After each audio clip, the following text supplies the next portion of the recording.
என் பேர் வந்து சையத் உஸ்மான். விழுப்புரம் மாவட்டம் செஞ்சி இந்த ஊரிலிருந்து நாங்கள் வந்து கடந்த ஞாயிற்றுக்கிழமை காலை காஷ்மீர் போய் சேர்ந்தோம். அங்கே போயிட்டு நம்ம வந்து 2 நாள் சுற்றி பார்த்தோம். சம்பவம் நடந்த அன்னைக்கு அந்த சம்பவம் நடந்த இடத்துல வந்து எல்லாமே நம்ம முடிச்சுட்டு அங்கேருந்து கிளம்புறதுக்காக குதிரையில ஏற போகும்போது தான் வந்து பின்னாடி வந்து ஃபயரிங் நடந்த ஆரம்பிச்சாங்க. ஒவ்வொரு வந்து சத்தம் தூரத்துலேருந்து சுட ஆரம்பிச்சாங்க. சுட ஆரம்பிக்கும் நாங்களும் ஏதோ பட்டாசு தான் வெடிக்கிறாங்க அப்படின்னு சொல்லி தான் நாங்கள் நினைச்சோம். உடனே குதிரை சொன்னாரு, இல்லை ஏதோ ஃபயரிங் ஆகாது, நீங்க உங்க உயிரை காப்பாத்திக்க நீங்க வந்து உடனே வந்து ஓடுங்க, இறங்கி ஓடுங்க.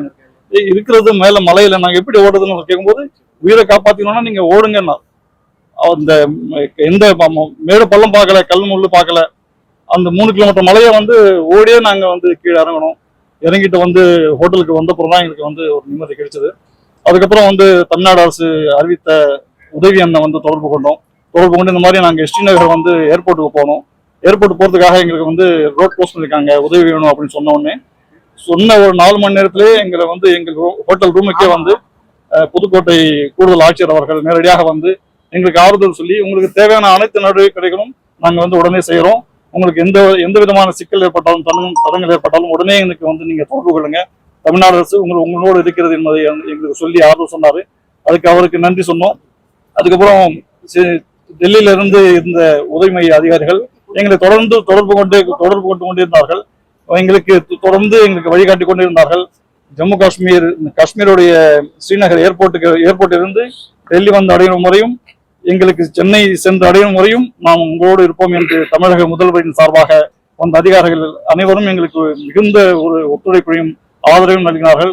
அதற்காக தமிழ்நாடு அரசிற்கும் தமிழ்நாடு முதலமைச்சர் மு.க. ஸ்டாலின் அவர்களுக்கும் எங்களின் சார்பாகவும் எங்களுடைய குடும்பத்தார் சார்பாகவும் எங்கள் ஊரார் சார்பாகவும் மிக்க நெஞ்சார்ந்த நன்றியினை தெரிவித்துக் கொள்கிறேன். சார், அந்த தாக்குதல் நடந்து பெற்ற போது அங்க செக்யூரிட்டி பர்சன்ஸ் இருந்தாங்களா? அவங்க எவ்வளவு நேரத்துல அங்க வந்து சேர்ந்தாங்க, ஏதாவது தகவல் தெரியும்? இல்லை சார், ஒரே டோட்டலா அங்க இருந்த வந்து ஒரு 500ல இருந்து 1000 பேர் வரைக்கும் தான் அந்த ஸ்பாட் இருந்தாங்க. ஏன்னா ஒரு 3 கிலோமீட்டர் தொலைவில் ஒரு மலைப்பகுதி, குதிரையில தான் போக முடியும்.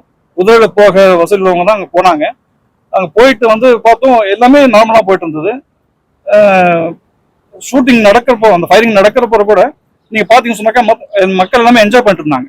அது வரைக்கும் தெரியாது, 2-3 குண்டு அவங்க சுட்டப்புறம் கூட மக்கள் என்ஜாய் பண்ணிட்டு இருந்தாங்க.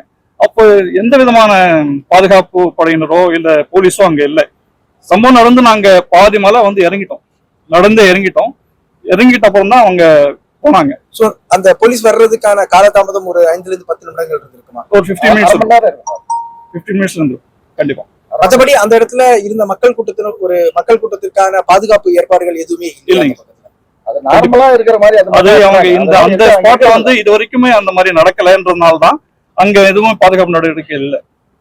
நீங்க வந்து டூருக்கு போனீங்கல்ல அந்த பெஹல்காம் ஏரியால, எவ்வளவு நேரம் அங்க சுத்தி பார்த்தீங்க?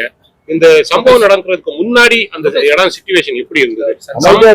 சம்பவம் நடந்தது பிறகு எப்படி இருந்தது? 1.5 மணி நேரம் அங்க லைவ்ல போயிட்டு இருக்கு. 12 மணிக்கு எங்க கீழே இருந்து புறப்பட்டோம். ஒரு 3/4 மணி நேரத்துல 1:15 போயிட்டாங்க. அங்க இருந்து 2 மணிக்கு நாங்க கிளம்புறோம்.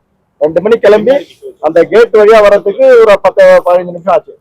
2:10க்கு கேட்ல நிக்கிறோம். அது நடந்தது 2:15. 2:10க்கு நாங்க கேட்ல நிக்கிறோம். 2:15 நடக்குது. சரி, ஓகே.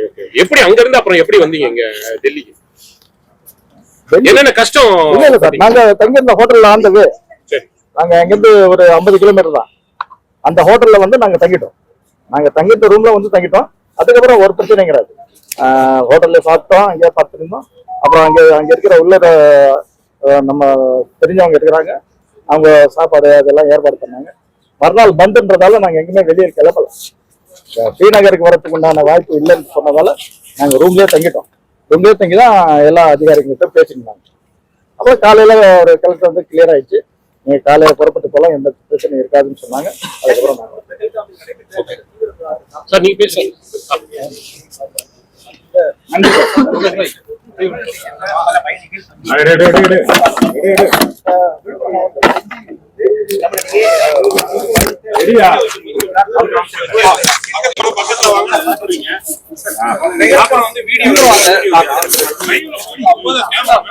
செய்திகளை உடனுக்குடன் தெரிந்து கொள்ள கீழ்க்கண்ட கேபிள் மற்றும் டிடிஹெச் நெட்வொர்க்குகளில் எம் நாடு செய்தி தொலைக்காட்சியை காணுங்கள். பாதகம் செய்பவரை கண்டால் நாம் பயம் கொள்ளலாகாது பாப்பா. மோதி மிதித்து விடு பாப்பா, அவர் முகத்தில் உமிழ்ந்து விடு பாப்பா. அண்மை செய்திகளை உடனுக்குடன் தெரிந்து கொள்ள இணைந்திருங்கள் எம் நாடு தொலைக்காட்சியுடன்.